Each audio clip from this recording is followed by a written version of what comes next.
Question 24, part A, is an industrial process question, but you have to read it very carefully because it doesn't ask for the whole story in this case. It doesn't ask for you to think at all about rates of reaction, nor does it ask you to think about cost issues and safety issues. It's purely focusing on the equilibrium yield. So you're just going to waste time if you start talking about the other things and the compromises and all that kind of stuff. So the reaction is this one, so N2 plus 3H2 reacting reversibly to give you 2NH3 and all of it in the gas phase. And we've got to find the conditions of pressure and temperature needed to maximise the equilibrium yield. So if we do pressure first of all, you can see that if you count the moles of gas on the two sides, you've got 1 plus 3 is 4 moles of gas on the left, but only 2 on the right. So if you increase the pressure, remember Le Chatelier tells you it will shift in the direction that tries to oppose that tries to decrease the pressure again. And the way you decrease the pressure is by having fewer molecules contributing to it. So increasing the pressure will shift it to the right, in other words in the forward direction, because there are fewer moles of gas on the right. And of course if you shift it to the right you get more ammonia. So the way you get a high equilibrium yield of ammonia is by having a high pressure. Okay, so that's what you need to spell out. The high pressure gives a high equilibrium yield. And then you spell out why. That the equilibrium shifts, you can either say shifts to the right or shifts in the forward direction, but you need to use this language of the equilibrium shifting. I tend to say in the forward direction because I tend to get left and right confused. So shifts in the forward direction to oppose a pressure increase. But that's not enough because they'll say, well, why would it do that? And you'll say, because there are fewer moles of gas. Not just fewer moles, but fewer moles of gas on the right.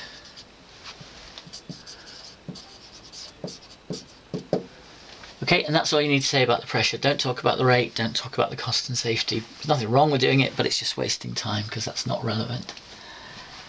So let's do the temperature. So it gives you in the question the delta H, which is minus 92 kilojoules per mole. In other words, it's minus 92 going forwards and plus 92 going backwards. And negative, remember, is exothermic. So it's exothermic, gives out heat going forward, endothermic takes in heat going backwards. So if you were to raise the temperature, it will try to cool it down. Again, that's what Le Chatelier says. It will try to oppose the temperature increase by taking away heat and going in the endothermic direction, and that's backwards. So raising the temperature is bad because it will shift it in the backward direction and decrease the amount of ammonia.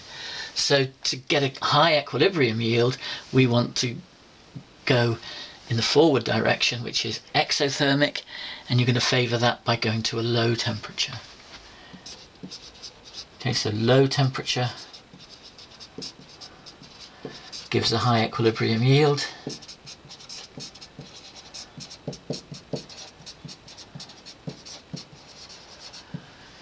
And the idea is that equilibrium shifts in the exothermic direction, in other words, to give out heat to oppose a decrease in the temperature.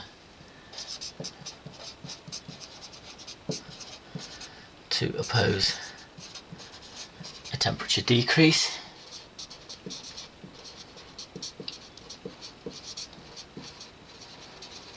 And the exothermic direction is the forward direction.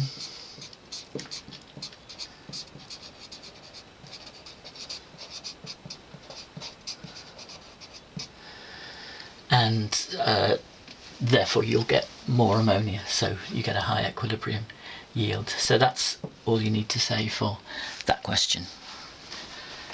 Part B, standard conditions for enthalpy measurements are 25 degrees C, unless otherwise stated, and 1 atmosphere pressure.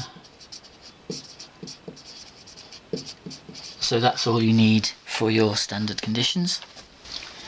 In part 2 then, it wants us to use Hess's law to work out the missing bit of data in this setup, which is the standard enthalpy change of formation for NO, for that one.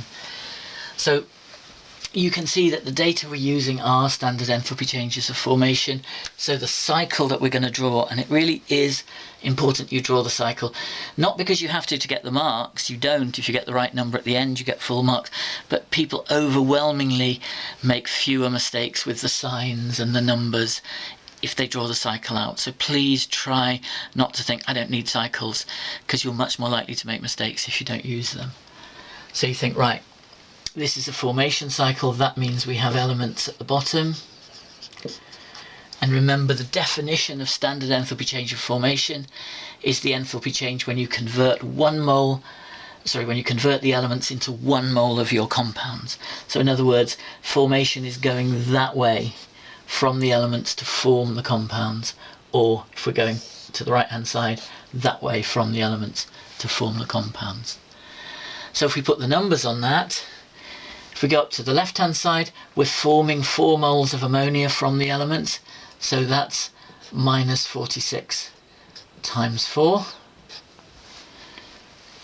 going up to form 4 moles of ammonia. Oxygen, of course, the delta H of formation is 0 because it already is an element, so there's no change in going up there. So that's the sum total of the change there, which equals minus 184.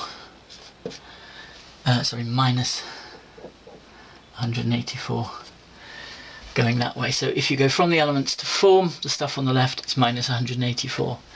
On the other hand, if you take those elements to form the stuff on the right, you're making 4 moles of NO. Now that's the one we don't know. So what we're going to do is to let X equal delta H of formation of NO.